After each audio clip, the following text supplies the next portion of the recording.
Good morning, class. Happy Monday. Welcome to grammar again for this week. I know we took a break last week, but we're back in action and we're starting off with our little review quiz because there are no new concepts for this week, okay? So the first question, and I hope you have your duotang open to see the questions so you can write down the answers, is what are the comma rules for items in a series? So think about that for a second. What's the comma rules for items in a series? Okay. So the answer is that 3 or more items in a series take commas, but not 2 or more. Okay. So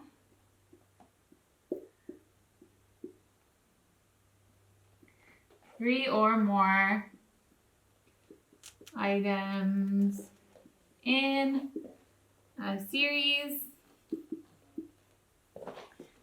take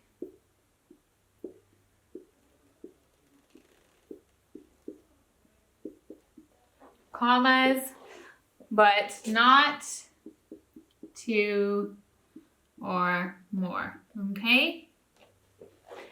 So, except for if there's 2 main clauses next to each other, they get a comma, okay?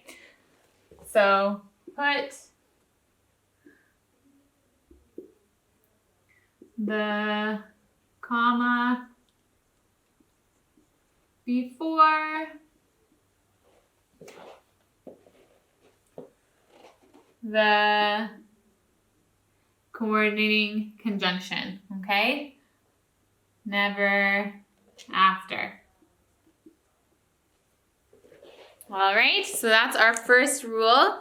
So we have 3 or more items. We're putting commas so that you can see the items, okay?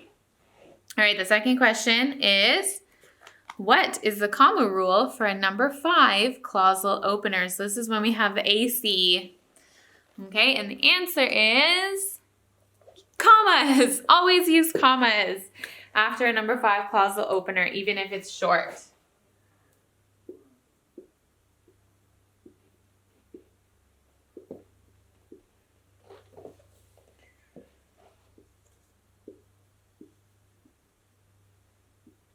So we have always use a comma after a number 5 clausal opener.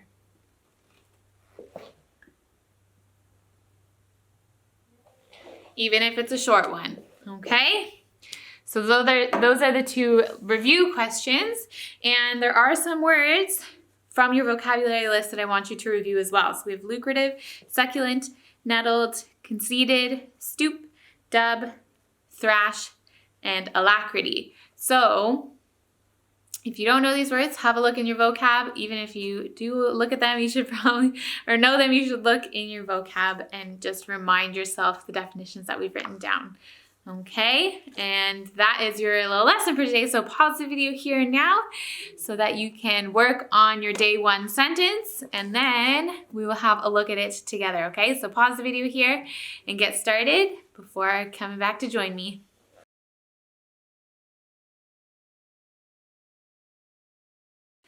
All right, so I hope you've had a chance to give your sentence a try and get the definition down. The word is quip, which means witty remark. So he's saying something witty, okay? And let's get started on our sentence. So you will probably remember when you look in your rewrite that the stranger has just decided to join them, and he has told them that his name is Little John, okay? So now Will Stutely is going to respond to him. So this is a new speaker, which means that we're going to indent it, and we capitalize the beginning of our sentence, as well as Will's name. Okay, Will Stutely.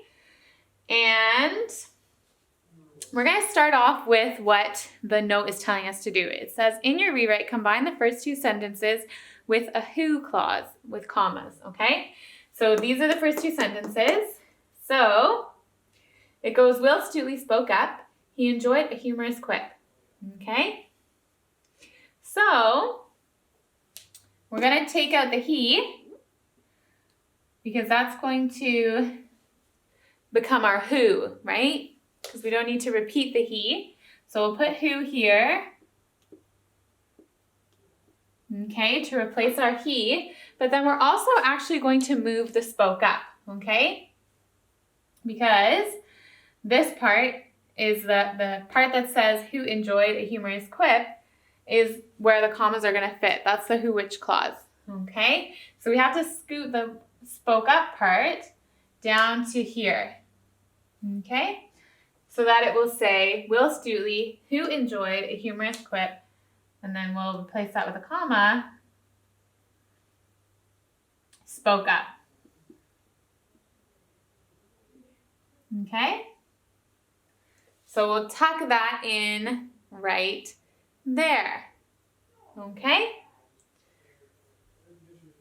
So that means we also have to put our comma up here because it goes before the who and then also at the end of the clause. Okay? And this being a who which clause, we'll start here. This is a dependent clause. I'll tuck it there. Okay? And it fits inside our main clause. So our main clause starts here, which means it gets a number 1. Okay, and it ends with the spoke up part. So here's our new sentence that we've made. Then Will Stutely, who enjoyed a humorous quip, spoke up. Okay? And so Will Stutely is our subject. And the verb is spoke. Okay? For the main clause. Okay, and then in our dependent clause, the who is the subject, and then enjoyed is the verb.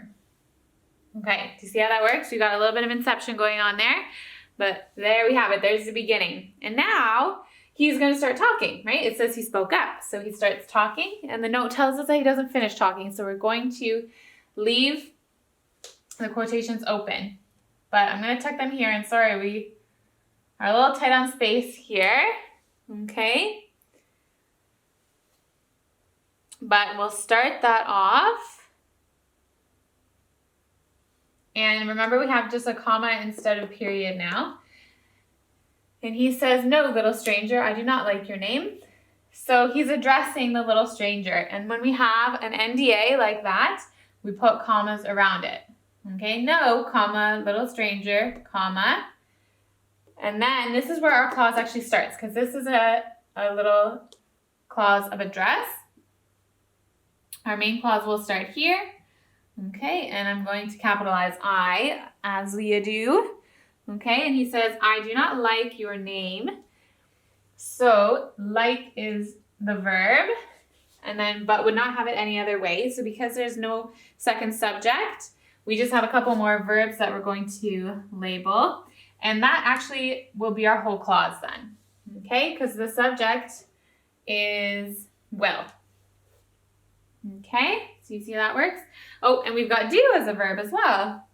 Don't want to miss that. So we've got one subject with 4 verbs.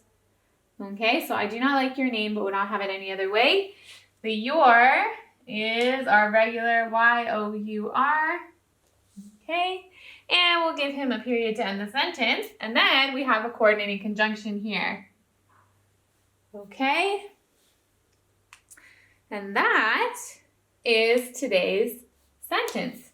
So please make sure that you have made all the corrections that I have made.